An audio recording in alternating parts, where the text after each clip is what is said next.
首先要非常感谢各位真的来到这边。那回到台湾啊，老实讲，我偷偷掉下了一点点小小的眼泪。真的，我只能说回到台湾真好，这个感觉非常舒服。我们这次在整个比赛的过程，我想嘉宏跟我们几位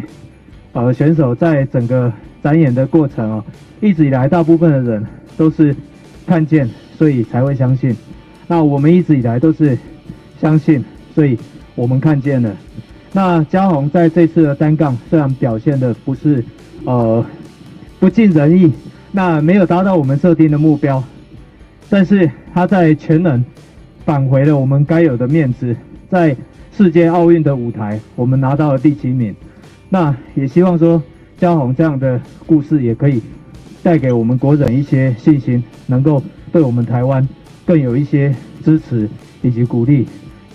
回到台湾，像世航老师讲的，真的是感觉非常的温馨，也非常的舒服。对，那在整个参赛的过程中，其实第一天，因为毕竟奥运的舞台第一次踏上，就感觉资格赛的时候真的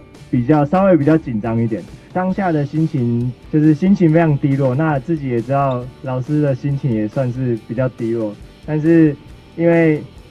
老师也是及时就把自己的信心挺起来，说没关系，我们还有一天全能的比赛，可以好好展演我们的成套。那我就觉得说，老师已经这么快的提起了他的信心，那我也不能就是这样子继续，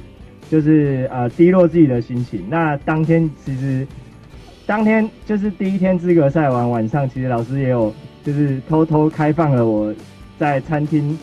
多吃了一些东西，所以我自己的心情也调试的比较快。那接下来2天就是恢复我就是维持体重的饮食这样子。对，那在决赛的时候，其实在心情上，其实世航老师也给我很多鼓励，也给我很多的心理上的调试，那让我在最后一次全能决赛的这个舞台上面，就是非常的享受。那我也就是展演了就是非常好的成套给世界看到，台湾也有这样的全能选手这样子。我在跟嘉宏在聊天的过程，我们常常去讲性格决定命格，思考格局代表他的未来结局。我们从2016年的时候就已经设定嘉宏的状态，他是台湾猫王，那就慢慢的走向了亚洲猫王。那我这一次要再次强调是，我们嘉宏现在是世界猫王，他现在已经踏上国际的舞台，并且在国际的这样的水准上去展演出他的动作，单杠动作是全世界猫跳 FIG 总会认定动作形态是不扣分的动作，这是我们唐嘉宏。